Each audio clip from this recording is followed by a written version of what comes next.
अवधूत चिंतन श्री गुरुदेव दत्त श्री स्वामी समर्थ।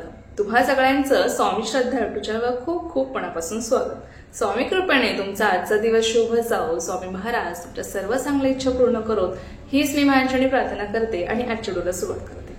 आजच्या व्हिडिओमध्ये आपण शनिवारी करण्याचे काही विशेष उपाय बघणार आहोत। या उपायांमुळे आपल्या आयुष्यातील दुःख त्रास कमी होऊन आपल्या आयुष्यामध्ये सुख समृद्धी येते।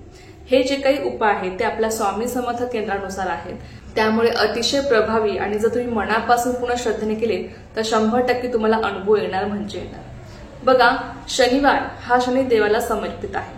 शनिदेव हे न्यायाचे देवता आहेत। आपली कर्म चांगले असतील तर ते आपल्याला चांगलीच फळे देतात, पण जर एखाद्याचे कर्म वाईट असतील तर ते त्या माणसाला वाईटच फळ देतात। मग त्या व्यक्तीला जीवनामध्ये आर्थिक, मानसिक, शारीरिक अनेक त्रास भोगावा लागत असतो। पण जर आपली कर्म चांगले असतील तर शनिदेव आपल्यावर प्रसन्न राहतात आणि आपल्याला भरभरून असं सुख देत असतात। आपल्याला जीवनामध्ये कधीही कशाची कमतरता भासत नाही।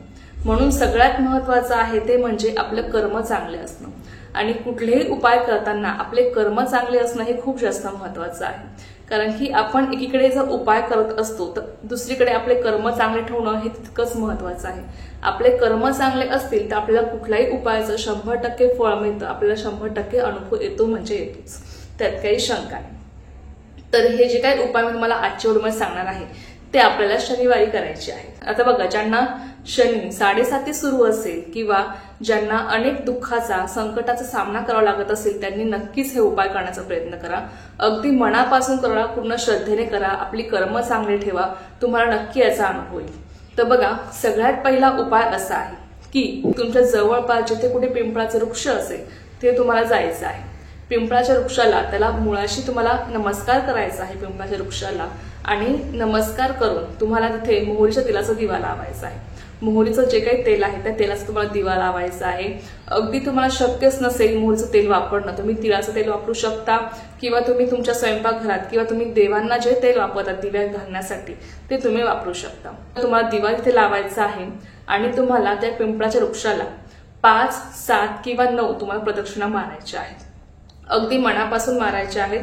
पूर्ण श्रद्धेने हा उपाय तुम्हाला करायचा आहे, लक्षात घ्या। जर तुम्ही प्रत्येक शनिवारी हा उपाय केला तर तुम्हाला लवकरात लवकर तुमच्या आयुष्यामधला जो काही त्रास आहे, दुःख आहे ते कमी होताना दिसेल। तुमच्या घरामध्ये, तुमच्या कुटुंबामध्ये सुख समृद्धी, हा एक प्रभावी उपाय तुम्ही नक्कीच करून बघा। त्यानंतरचा प्रभावी आणि दुसरा उपाय असा आहे की गीतेमध्ये असं सांगितलं आहे भगवान श्रीकृष्णांनी की पिंपळाच्या वृक्षामध्ये माझा वास आहे, आणि शनिदेवाचे प्रमुख देवता हे भगवान श्रीकृष्ण आहे। त्यामुळे जर तुम्हाला कुठल्याही कार्यामध्ये अडचणी येत असतील, नेहमी तुम्हाला अपयश पदरी पडत असेल, कुठल्याच कार्यामध्ये तुम्हाला यश मिळत नसेल तर तुम्हाला हा उपाय करायचा आहे। उपाय काय आहे की तुम्हाला दर शनिवारी दुधामध्ये गूळ आणि पाणी मिक्स करून तुम्हाला ते पिंपळाच्या झाडाला तुम्हाला व्हायचं आहे। हा उपाय तुम्हाला दर शनिवारी न चुकता पूर्ण श्रद्धेने करायचा आहे।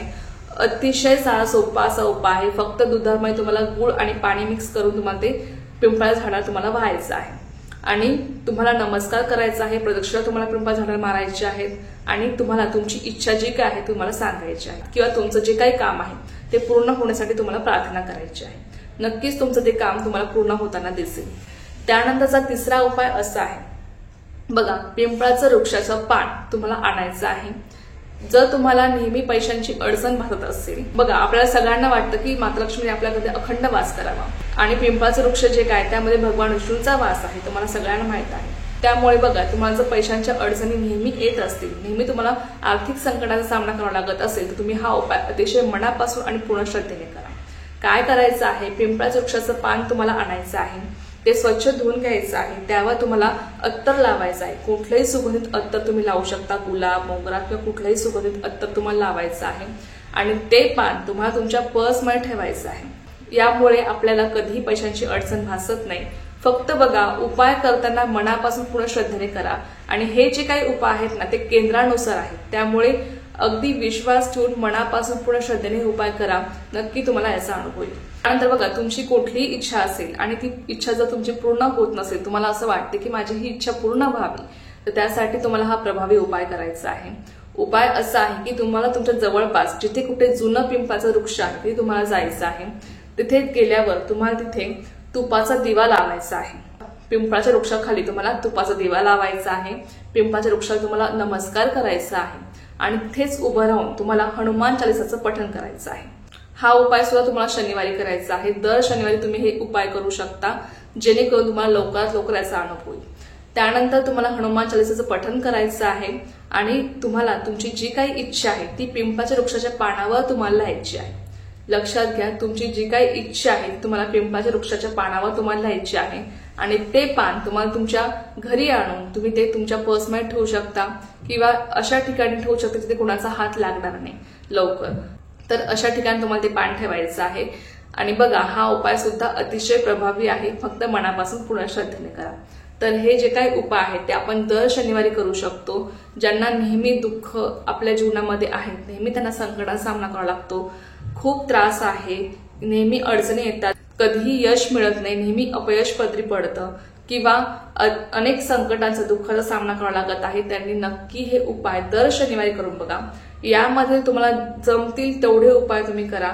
एक जरी केला ना अगदी मनापासून पूर्ण श्रद्धेने दर शनिवारी, तरी सुद्धा उत्तम आहे। फक्त उपाय मनापासून पूर्ण श्रद्धेने करा, कारण की विश्वास पाहून आपल्याला आपल्या सेवेचं फळ मिळत असतं, लक्षात घ्या। म्हणून अगदी मनापासून पूर्ण श्रद्धेने विश्वास ठेवून तुम्हाला हे उपाय करायचे आहे। ब्रह्मपुराणात 118व्या अध्यायामध्ये स्वतः शनिदेवांनी सांगितलं आहे की जो पिंपळाच्या वृक्षाला स्पर्श करेल किंवा त्यांची सेवा करेल तर त्या व्यक्तीच्या जीवनामध्ये जे काही त्रास आहेत, दुःख आहे, ते कमी होऊन त्यांच्या जीवनामध्ये सुख समृद्धी येईल, असं शनिदेवांनी आपल्याला सांगितलं आहे। म्हणून हे जे काही उपाय आहेत ते आपल्याला करायचे आहेत आणि आपली कर्म चांगले ठेवून आपल्याला हे उपाय करायचे आहेत, लक्षात घ्या। तर चला, ही एक अत्यंत छोटीशी पण खूप महत्वाची माहिती होती जी तुमच्यासोबत शेअर करायची होती। तर झालेली सेवा मी स्वतः माझ्याकडे रुजू करते आणि आजचा व्हिडिओ इथेच थांबवते। तुम्हाला जी माहिती आवडली असेल त्या व्हिडिओला लाईक, शेअर, सबस्क्राईब करायला विसरू नका। पुन्हा भेटूया अशाच एका व्हिडिओ सोबत किंवा नवीनच्या सोबत। तो पण सर्वांना श्री स्वामी समर्थ, जय जय स्वामी समर्थ।